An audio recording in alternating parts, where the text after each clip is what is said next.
Welcome to CA concept. So आज हम strategic management का चैप्टर 4 स्ट्रेटजी का एक टॉपिक टाइप्स ऑफ डाइवर्सिफिकेशन को पढ़ेंगे। ठीक है, इससे पहले मैं आपको बैकग्राउंड बता देता हूँ। ठीक है, ठीक है। 4 types of corporate level strategy होती है। इसमें क्या होता है? Stability strategy, expansion strategy, retrenchment strategy और कॉम्बिनेशन स्ट्रेटजी। जो डाइवर्सिफिकेशन है वो एक्सपेंशन स्ट्रेटजी का पार्ट है। ठीक है, 3 तरह की एक्सपेंशन स्ट्रेटजी होती है: इंटेंसिफिकेशन, डाइवर्सिफिकेशन और स्ट्रेटजिक अलायंस। ठीक है, इंटेंसिफिकेशन क्या होता है?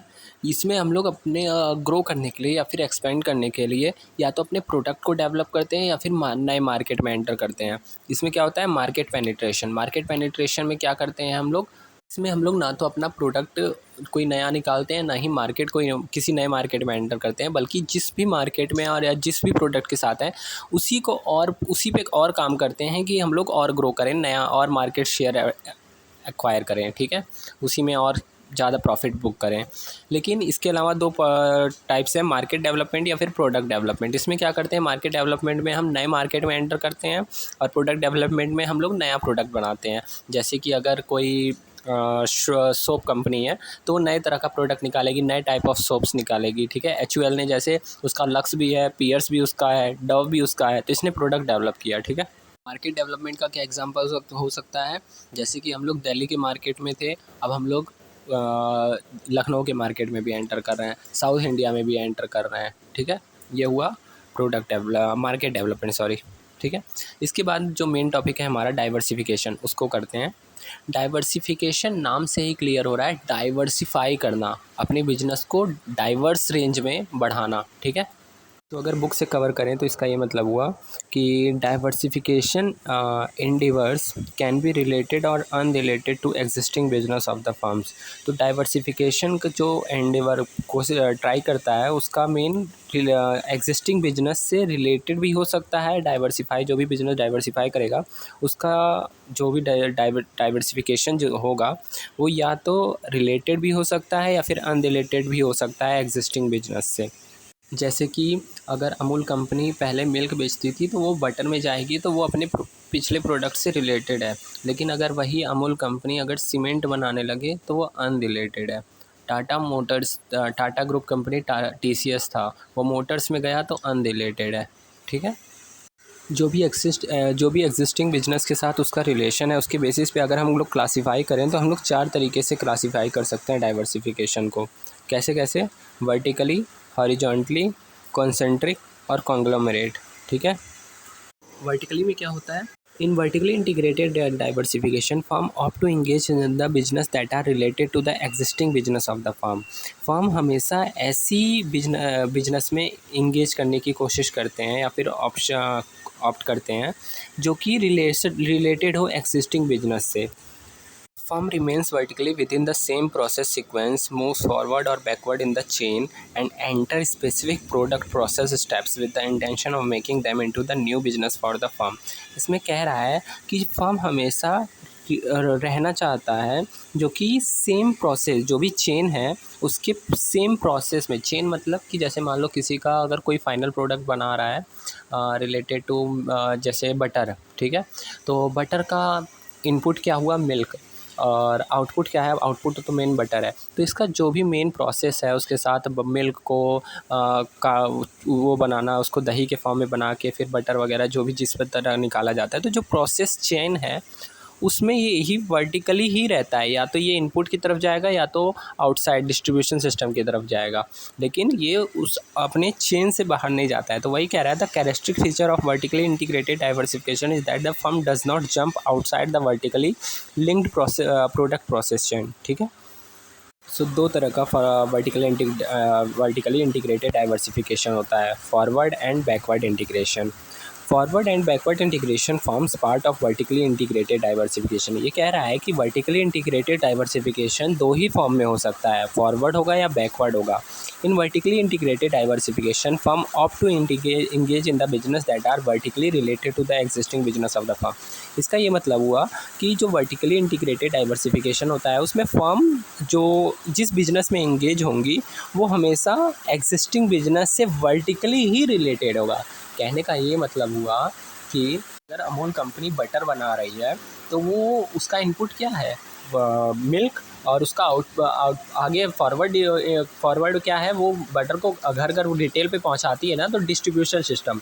तो या तो वो इसमें एंटर करेगी कि वो मिल्क भी बनाना शुरू कर दे, और नहीं तो अपना डिस्ट्रीब्यूशन सिस्टम खुद इस्टेब्लिश करेगी कि उसके मिल्क बटर खुद ही बिक जाए। तो इसीलिए आपने देखा होगा अमूल का स्टोर होता है। इसका एक और अच्छा एग्जांपल आप अब रिलेट कर सकते हो, पतंजलि।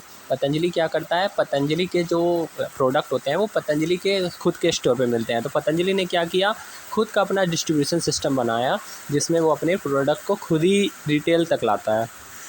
तो firm remains vertically with in the same process. तो फर्म जो होता है वो वर्टिकली सेम प्रोसेस के अंदर ही रहता है, जो भी प्रोसेस चल रहा था पहले से उसी में रहता है, ठीक है। While diversifying, firms opt to engage in the business that are linked forward or backward in the chain and enter specific product process steps with the intention of making them into the new business for the firm। तो वही कह रहा है कि firm हमेशा opt करते हैं उसी बिजनेस में जो कि लिंक है, या तो फॉरवर्ड में, फॉरवर्ड मतलब डिस्ट्रीब्यूशन सिस्टम की तरफ, बैकवर्ड मतलब इनपुट, हमारा इनपुट मिल्क वाला, ठीक है। तो इसी में एंटर करेंगे और उसी को एक नया बिजनेस बनाएंगे। मतलब अगर बटर ने मिल्क में एंटर किया तो अब वो मिल्क भी प्रोड्यूस करना स्टार्ट करेगा, तो मिल्क प्रोड्यूस करना भी एक नया बिजनेस हो गया, ठीक है। इसके बाद कह रहा है backward integration is a step towards creation of effective supply bye and. इसके बाद कह रहा है backward integration is a step towards creation of effective supply bye entering business of input provider.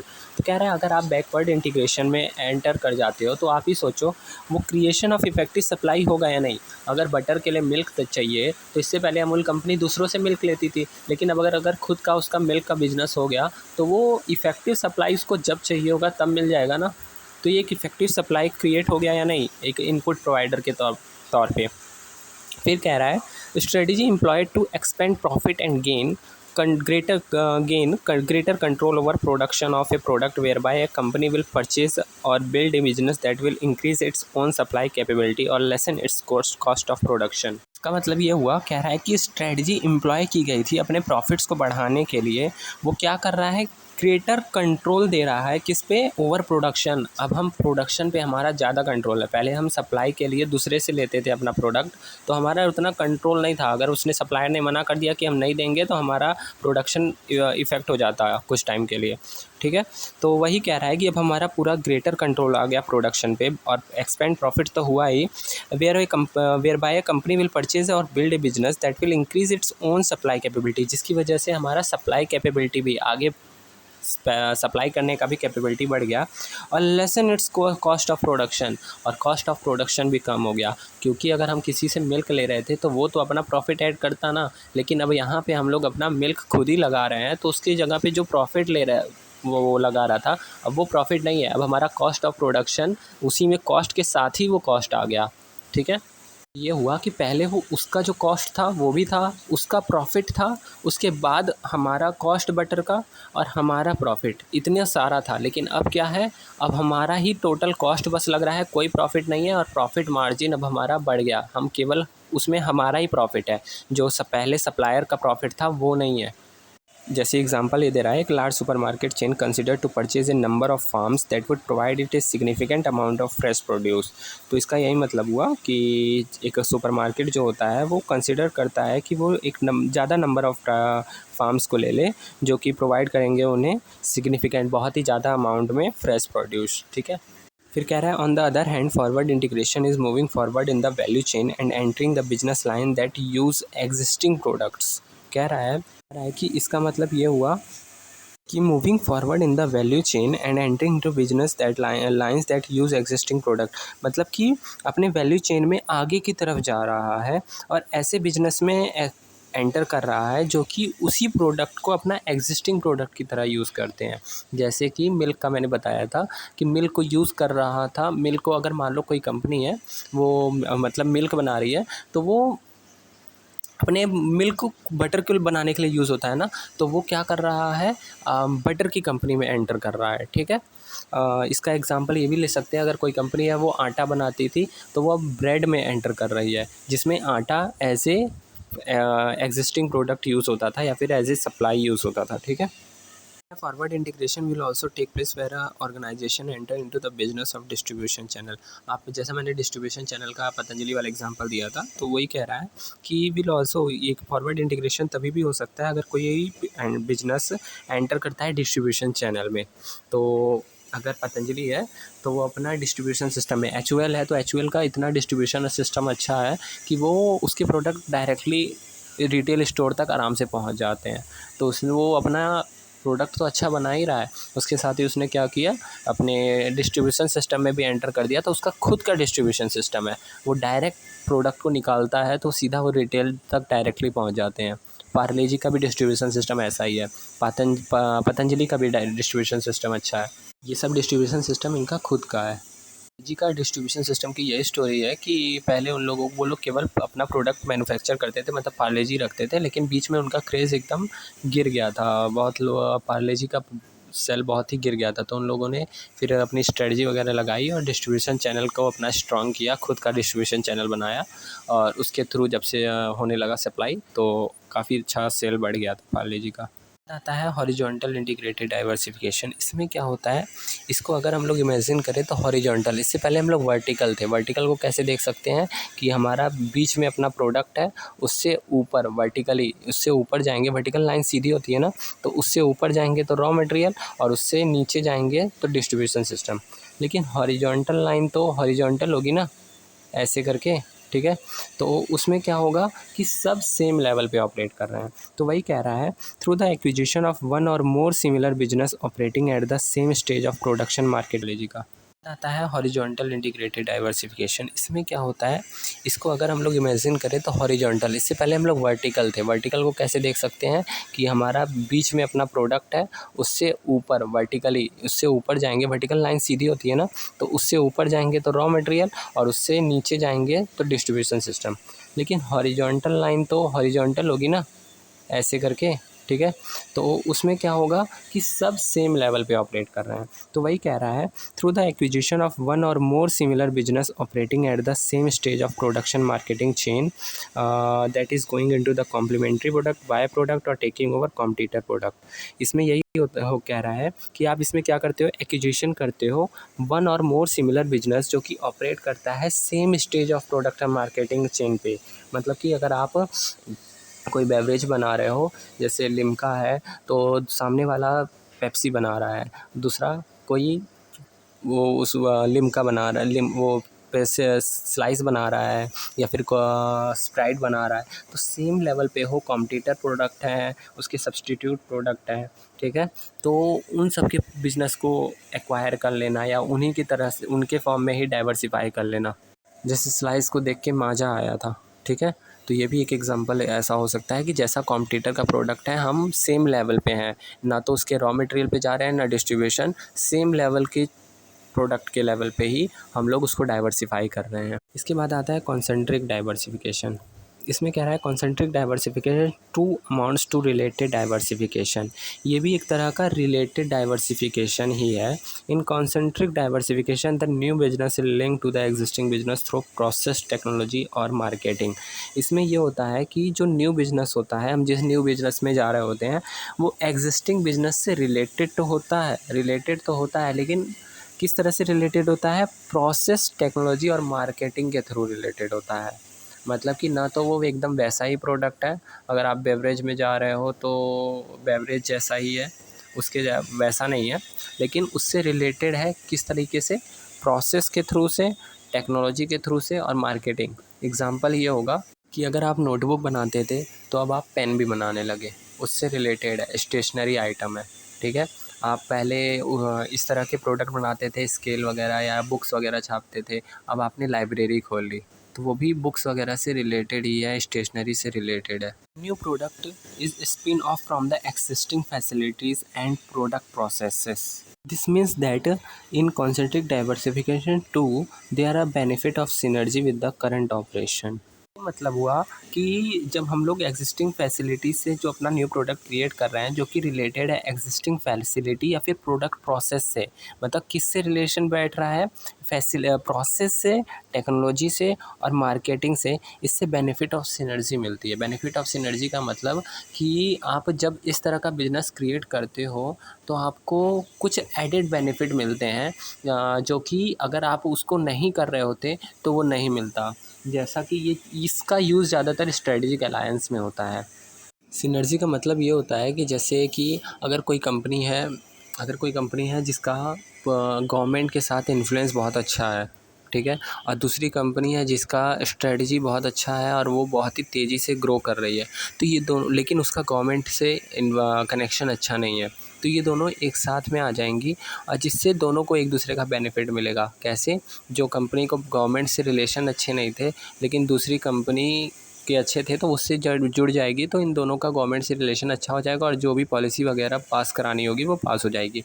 लेकिन जिसका गवर्नमेंट से रिलेशन अच्छा था लेकिन उसकी पॉलिसी उसका प्रॉफिट वगैरह अच्छे नहीं आ रहे थे, उसकी स्ट्रेटजी इतनी अच्छी नहीं थी, तो वो दूसरी कंपनी से सीख सकेगी और उसकी तरह से काम करेगी तो इसका भी प्रॉफिट होगा।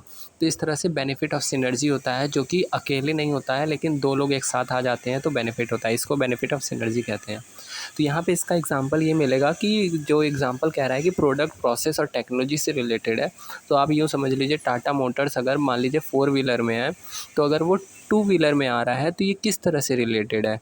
सेम प्रोडक्ट तो नहीं है लेकिन उसका टेक्नोलॉजी सेम है ना। इंजन कार में भी लगता है और इंजन बाइक में भी लगता है, तो टेक्नोलॉजी सेम है।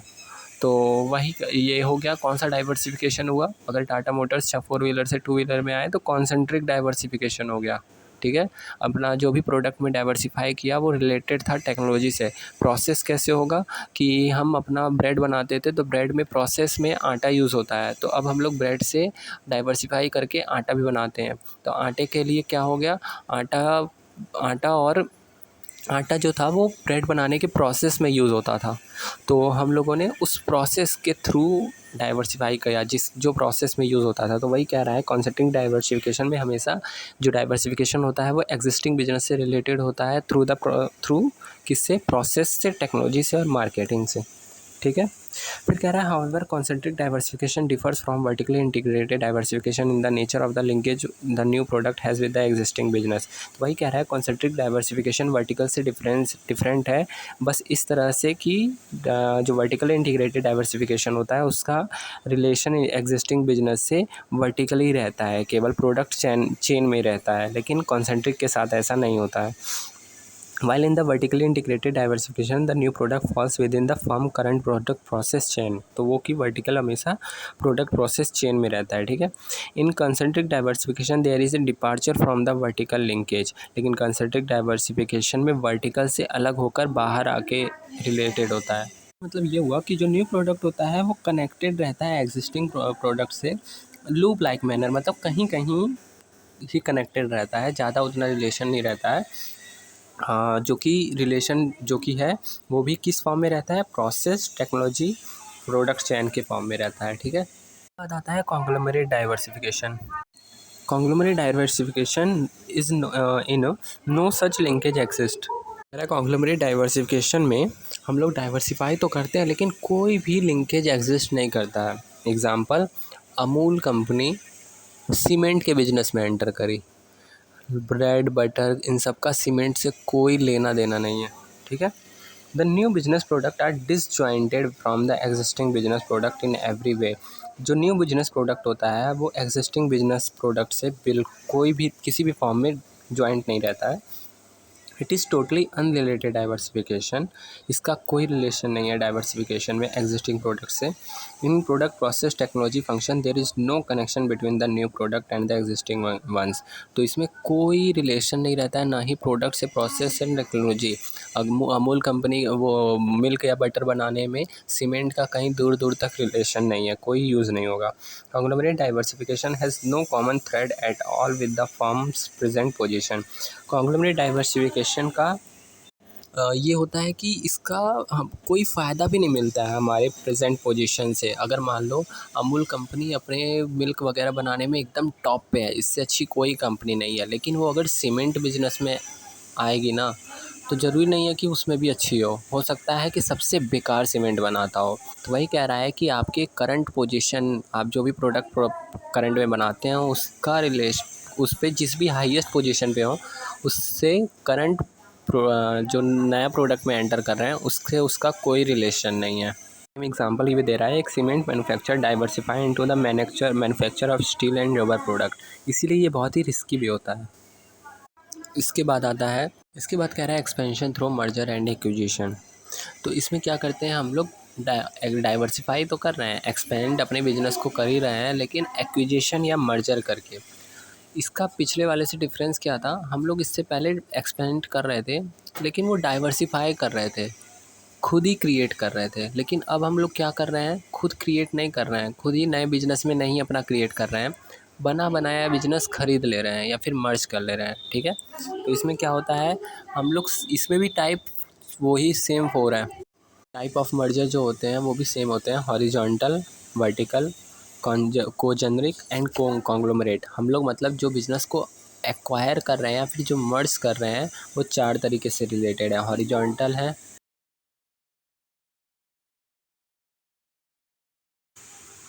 so if you like my explanation, so please share it and subscribe and like it and comment below। आप किसी टॉपिक पे आगे वीडियो चाहते हो वो आप कमेंट में बताइए।